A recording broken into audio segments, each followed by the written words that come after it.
Wow, as always, you always make us think. It is time to think after all. So we do have some questions online. Several. But we also would like to give everyone in the room the opportunity as well. If anyone would like to ask a question, raise your hand and we'll bring a microphone to you. I think this is going to be a long session. We look quite busy. But let me start with one online so that you can have time to do that. So how much are AI companies promoting de-skilling through their marketing? How could they advertise AI skills to promote knowledge? Yeah, I think it's very hard to say that all AI companies are promoting de-skilling. A lot of AI companies are producing, like Anthropic I talked about, and their $1 trillion IPO. They've created a suite of particular models, one for law, one for business, one for science. So they're very much into the sense of providing these new environments for people to think in. I think there's a lot of narratives outside of companies that say, the end is nigh. There are going to be no graduate jobs. There are fewer graduate jobs. We're cutting out that layer of talent. Luckily, we have a Gresham professor of business, Daniel Susskind, who's looked at some of these issues.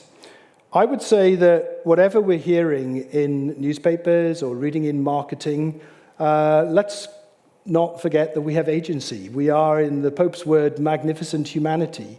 And we might not think it sometimes because we feel we're small in the face of these huge tech bros, but there have been other revolutions and other forms of disruption. And the things that have made the difference is where people, through politics, through regulation, through engagement, have asked that question. Why is this good for humanity? And if it's not good for humanity, it needs to be shaped and changed. Fantastic. Great. Let's see, we have some questions in the room. If you want to put your hand up, we've got this gentleman here. Thank you.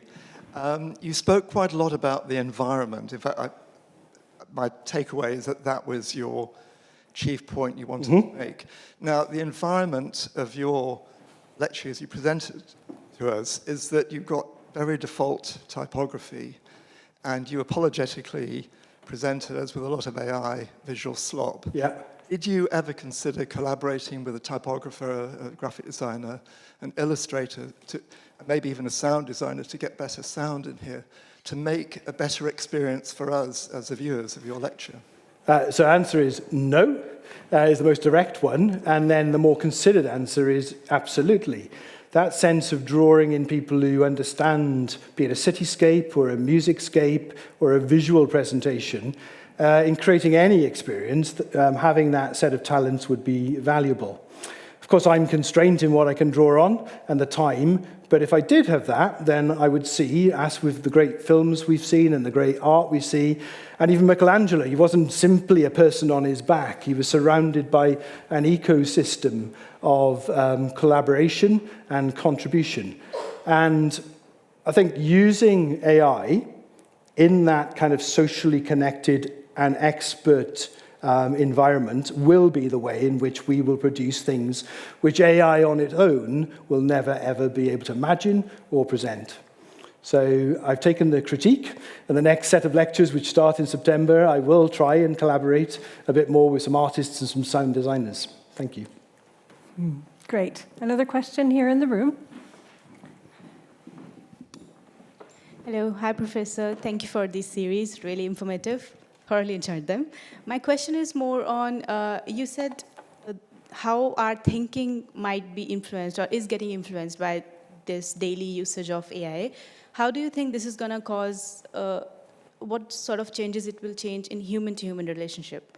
Like I'm sort of extrapolating it from how technology and mobile phones and things have changed our social interactions with people. So how do you think this daily usage of AI is going to affect, like, what are your views on that? Really, really good question. And if you like, the worries about social media, which Tristan Harris signaled many years ago, that's only really now coming into the kind of regulation and government discussions. There's a big gap. So first of all, we need to make sure that that gap is reduced as we all start using this AI environment. The second part of the answer is it sort of depends how you engage in that environment, what environments you choose, and then your activity within an environment. Now, that can feel a bit kind of nebulous and abstract, but consider other places and spaces you go to. What are the places that make you a better person? What are the places that allow you to be more empathetic, relate to others? And what are the places that clinically shut you down or harden your heart? Physical places, I mean. Think about your real everyday interaction in physical spaces, and then when you're considering using an AI environment, consider what the quality of that environment is. Is it one that makes your soul sing, allows you to have better relationships with your family and friends, or is it one that has shut you down and leaves you cold? Make a choice and interact. Fantastic. Is there one more question in the room? Yes, one person here. Yeah. Professor, thank you so much. Thank you so much for that. Very, very thought-provoking. Thank you. To pick up one of your final points, how optimistic are you that regulators have the appetite and ability to control the development of AI?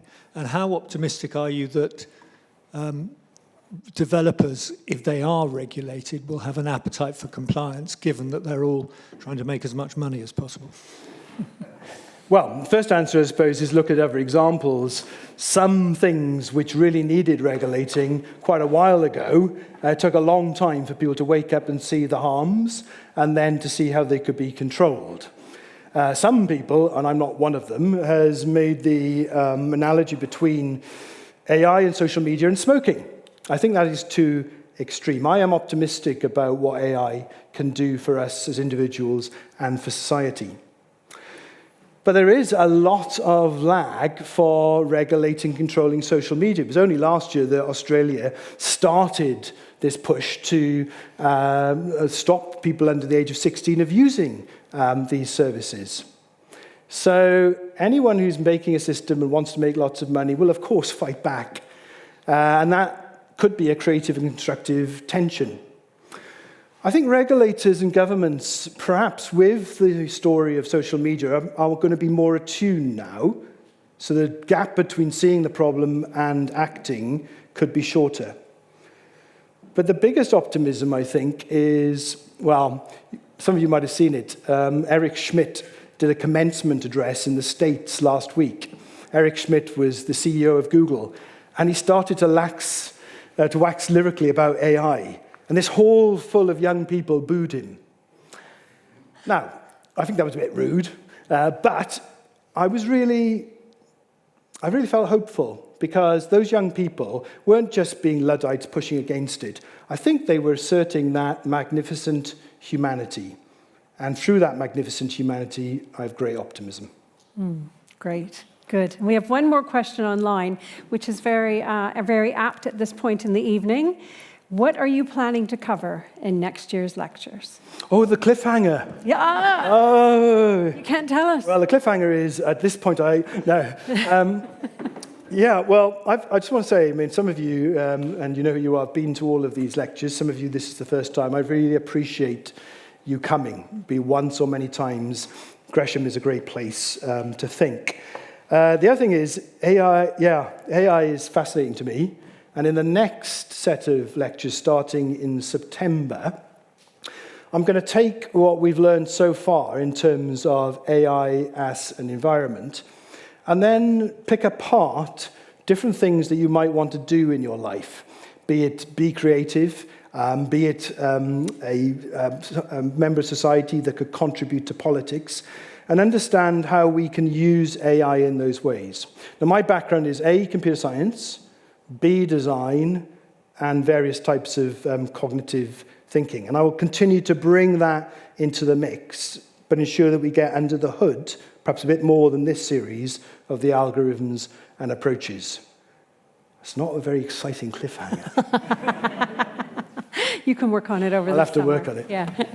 So, and as you know, this is the last lecture for this academic year that we have from Matt. You can see all the lectures. I think I got that right. If you scan Yes. that QR code, it will go to the Gresham website. Gresham College is amazing. The website resource is fantastic. You can see transcripts and videos if you haven't watched any of the other lectures. Yes, if any of us are missing you over the summer, we'll just go in and have a look. Wonderful. You Thank can you. have AI Matt. Thank you very much, Matt. Thank you.